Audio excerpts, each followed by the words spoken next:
here from here all the way down to the end and cutting over, just so we don't have any unwanted guests or patrons walking on the crime scene, because they could potentially contaminate the evidence.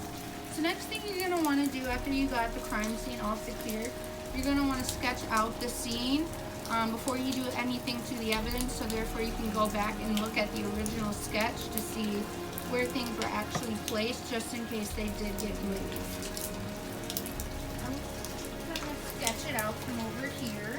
So next thing you're going to want to do is we're going to scan the area and see if we can find out the cause of death just by looking at it. But in this case, we had an eyewitness, which also helps us in this case a lot.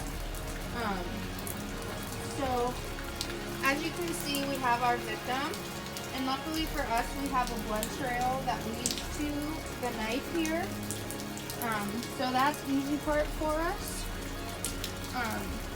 So next what we're going to do is we're going to lay the evidence tags down, and then we'll go from there. So once you lay out all your tags, you are then going to take pictures of each piece of evidence from multiple different angles. Therefore, they are able to see the actual size compared to when it's zoomed out. So you're going to want to take a picture of each piece of evidence.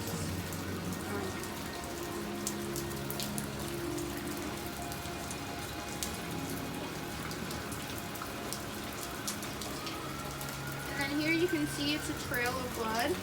So we're just going to want to get that, and just so when we go back and look in our pictures, we're going to be able to tell where exactly they were. So next we see that we have a hat here. Could be either the victims or the suspects. Like I said, we never know. But it could have hair fibers or anything important like that on it. So we will collect it, like I said, just to eliminate victims and suspects.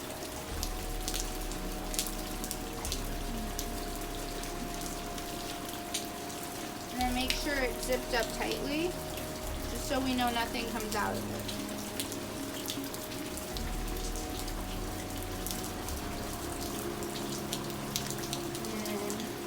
Lastly, we will collect this knife. We don't want to put it in a plastic bag because it can deteriorate the evidence on the knife. Gently put it in there on the bottom. And then once again,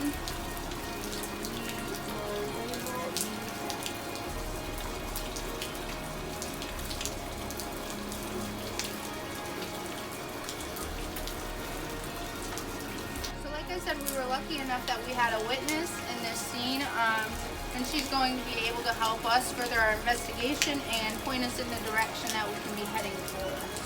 So I will go get her statements now, and then we will come back. Go ahead and describe to us what you saw happen at the crime scene. I was walking my dog in the park, and we were coming down this hill, and I heard a scream. And the next thing I saw when I came around the corner was a guy with gray shaggy hair and a red and black flannel went running into the woods that way. And then I saw the victim on the ground, and he didn't have a pulse, so I called the police. We just need to make sure we bag and tag everything separately so that the investigator will be able to easily identify the items when they go back at a later date to look at it. Also, it's important to prevent people from entering the crime scene because they can contaminate the evidence or actually just get rid of some of them. You also need to maintain a scene log of everybody that is entering and exiting the crime scene so we can keep track of who's coming in and who's coming out, whether they're authorized to be in or not. Bag and tag separately to avoid cross-contamination of evidence, because if that happens, then the evidence is useless in the case practically. And you need to make sure that you collect your evidence based on policies and procedures for your unit, because if not, then it can be thrown out in the court of law due to the mishandling of evidence. So now that I have my evidence, I'm going to take it all back to the crime lab, and we are going to break it all down.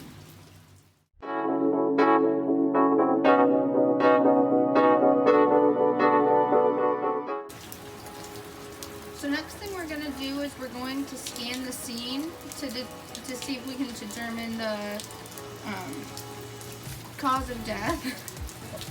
So as you can see, we have our assistants coming on team. If you can hear the sirens. I don't think. We're here. You better not.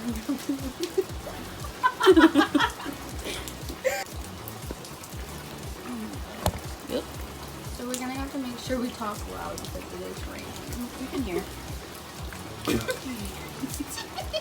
So weird.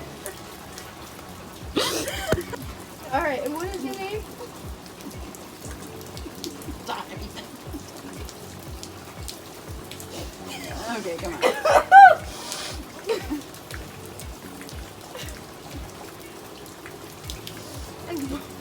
We can't do this. Yes, we can.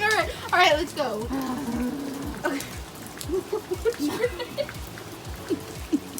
All right, so here we have Rachel as our witness.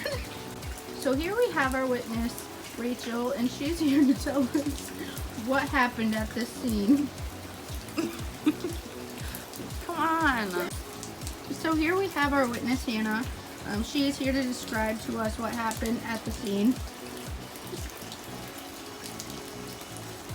Dude! It's worse when you pretend not to laugh. Because you're like, Alright, Hannah, so can you describe what happened at the scene? I was walking my dog in this park. Come on. Just keep going. Just stop it doesn't even matter. Yes, it does. He was laughing in his, the kid on his video.